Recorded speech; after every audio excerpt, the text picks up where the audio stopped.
the added cost of the added governance that comes with it is with having a mayor and council and general manager and a bunch more staff, right?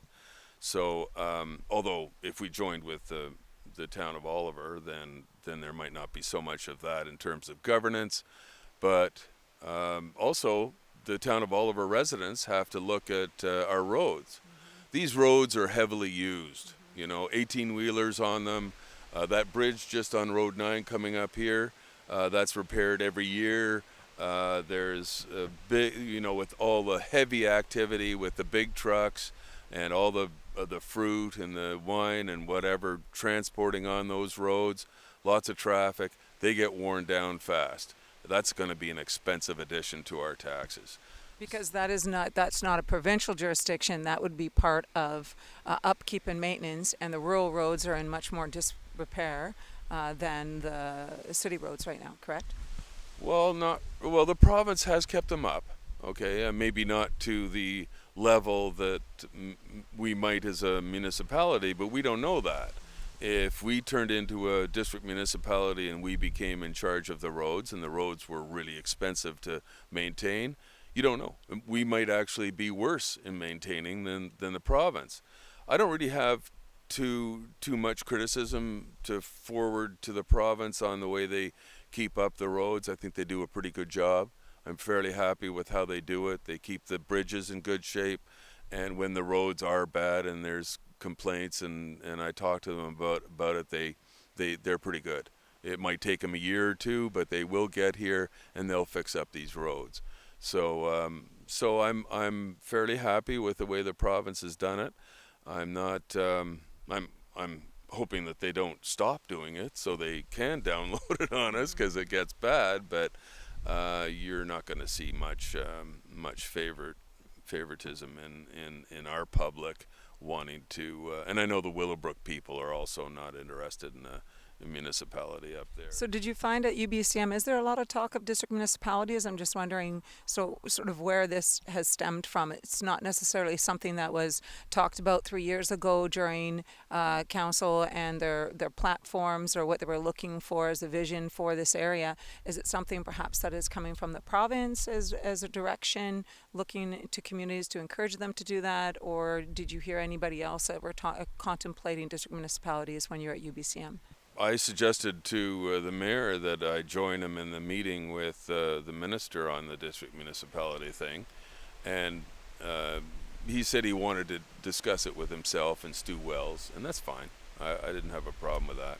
So other than that, there was really no discussion, and I haven't gotten any input from the rural people as to, aside from a couple of the wineries, they might want to have some added abilities that a municipality gives them in terms of business licensing, and Chamber of Commerce might like to see that. But when it means a substantial increase in taxes with no really new services provided, then I don't see much of an appetite for it, and I don't think the rural people have that. 5-6 years ago, when the people came out, it was sort of couched in a resort municipality, and the resort municipality turned out to be a district municipality, and then it was sort of, so I didn't realize that at the time, and then when I saw it becoming that, I went, no, I'm not interested, and neither were the people that came out. So we let them know. The discussions really is on the town council side. I'm not sure why either, because the population isn't really expanding at this point. I think the population of Oliver is actually decreasing, and then of course if we do join, then we become 9,000, which means we pay more. All of us pay more in policing, and then we pay more in roads and stuff and fire protection, but. So I don't have much appetite for it. Not if it means increasing taxes for really no new services. Now, to your understanding, what would the process be then if you had two areas that are joining each other, such as municipality of Oliver and then Area C, and if you had one entity that wanted to become a district municipality, does the other have to agree through either a referendum or by direction before they can enter into something like that? I believe so. It would have to be a referendum. I certainly wouldn't make that decision myself.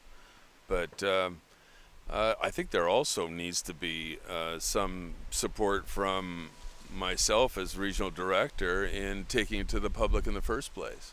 And unless I get, a substantial number of the rural people saying, yes, we should do this, I'm vague on the benefits. I'm not really, I see the downside and I don't see a big upside. One thing I have to mention about the regional district system we've got, and the fact that the rural people make rural land use decisions, I like that. I like the fact that rural people are making rural land use decisions, and the municipalities don't have a say in it. The thing I don't like is, for instance, the Desert Hills thing, where the town of Oliver can expand their boundaries without getting the permission of the rural area. That's always been a complaint of rural areas all over the province. But I understand it. Okay, I think to be a municipality, you have that right, and we don't. That means something. The thing about being able to not being able to have business licenses, that's silly to me. That's just a bureaucratic roadblock that's not there for any purpose that I can see. If we want to have business licenses, we should be able to have them. So that should be up to our area to do that. Now, what about people who, I know there's been some comments that have been made that if it was a district municipality, then at least decisions are made more locally as opposed to at an RDOS level where you have other directors from, going as far as Princeton making decisions for Area C. Do you have comments on that? Yeah, and that sort of is reflective of what I just said on the fact that it's rural people making rural decisions as opposed to municipalities and the people in town making decisions on what goes on outside of town. It might be better and it might be worse. So I don't know.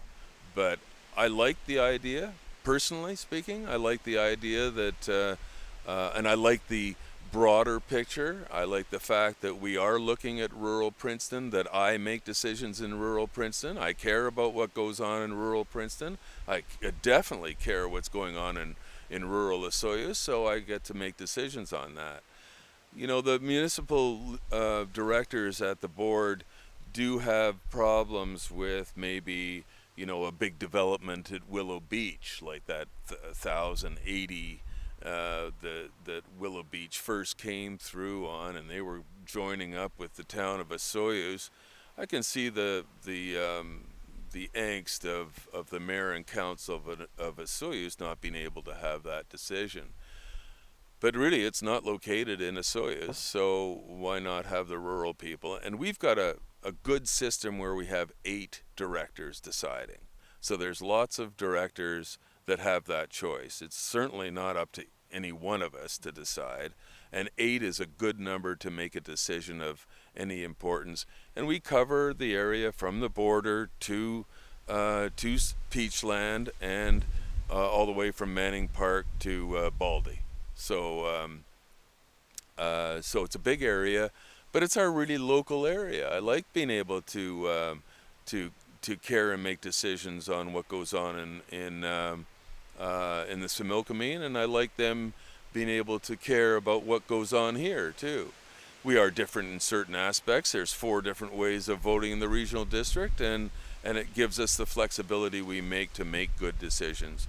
I find the regional district is now a mature organization, and one that we can really all benefit from in terms of human resources, in terms of legal help, in terms of all sorts of things. Our staff is really competent, and I think the board makes really good decisions. Well, I certainly look forward to more conversation and information for the general public as well as for myself on district municipalities as well as rural municipalities, so that we can see if this actually goes any further, or just at least so the public can have a conversation themselves.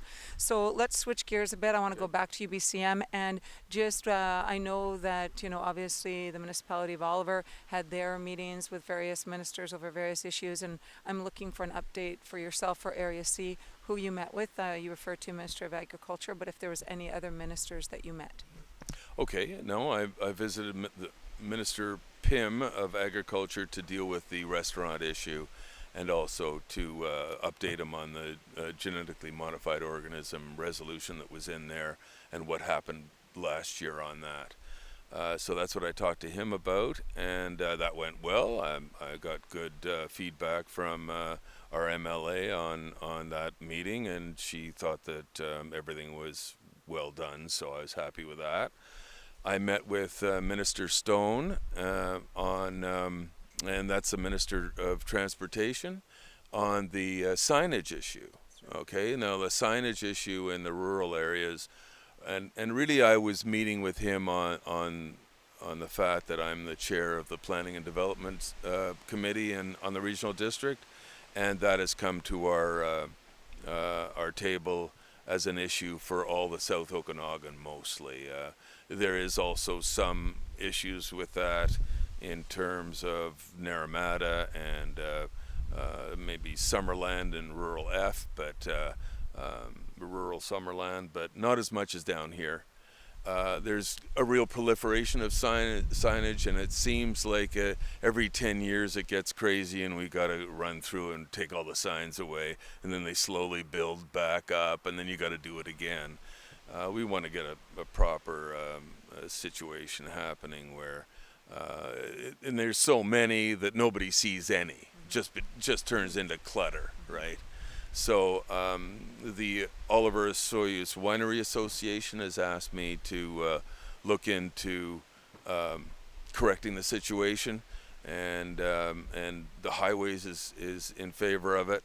The problem with highways and why they don't really want to do it on their own is the fact that they have to actually survey each property that their highway juts up against.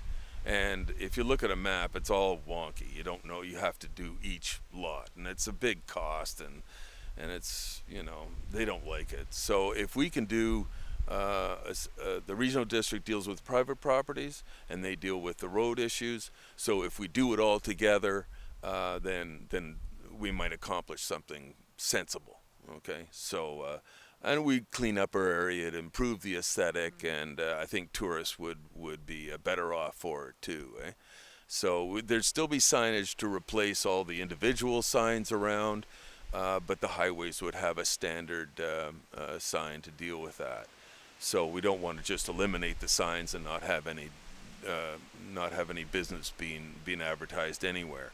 So it probably goes more to consistency, right? And also to get rid of any old ones that are still up there that aren't even, like, I know there's a lot of old signage that's up there that's not even accurate anymore. I don't think is even being utilized or as a space that, I'm thinking more the Similkameen. I know Similkameen also has a big problem with signage and dealing with, of course, it is highways, and so you do need to deal with the province on that. Now let's just clarify though, because I know at times you hear people that complain out towards Gallagher Lake area, sort of from the Enterprise Park going towards Gallagher Lake, but that's Osoyoos Indian Band territory, am I correct? that's right, and that's their jurisdiction, and they do what they want. I'm not going to do anything to.